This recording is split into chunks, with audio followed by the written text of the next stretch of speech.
People are talking a lot about inequality these days, about the fact that the richest 1% have so much more than everybody else.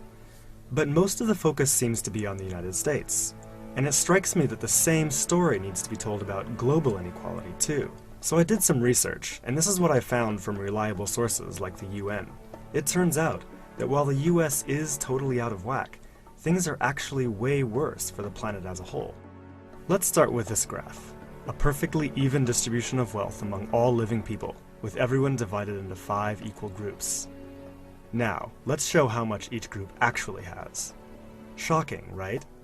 80% of the world's people barely have any wealth. It's hard to even see them on the chart.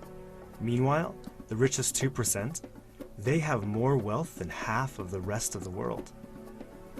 Let's look at this chart another way. Let's take the whole world's population, all 7 billion of us, and reduce it to just a representative 100 individuals. Here they are, poorest people on the left, richest people on the right. Now let's show how the world's total wealth, roughly $223 trillion, is distributed. The vast majority have practically nothing. Nothing with which to educate their children, nothing with which to pay for basic medicines.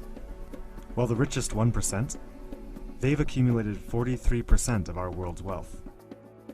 The bottom 80%, meanwhile, that's 8 out of every 10 people, have just 6% between them.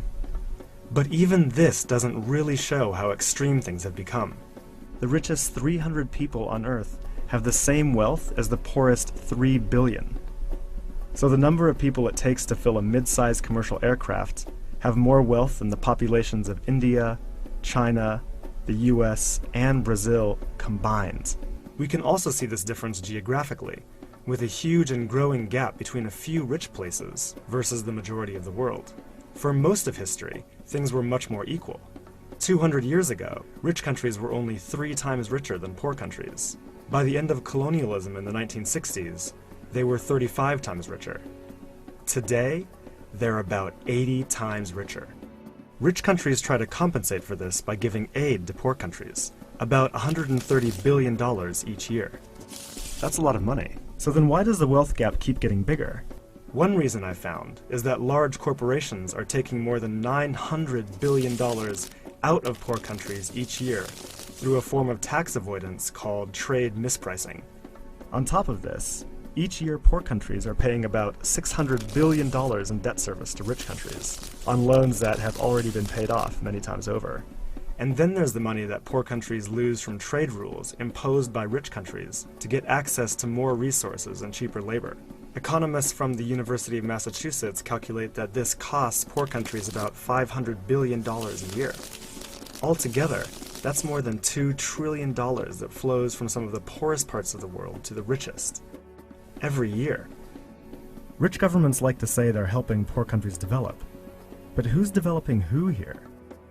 This makes me think that there's something wrong with the basic rules of the global economy. It can't be okay that the wealth of our planet is becoming so concentrated in the hands of such a tiny number of people. The only reasonable response, it seems to me, and our only hope, is to change the rules.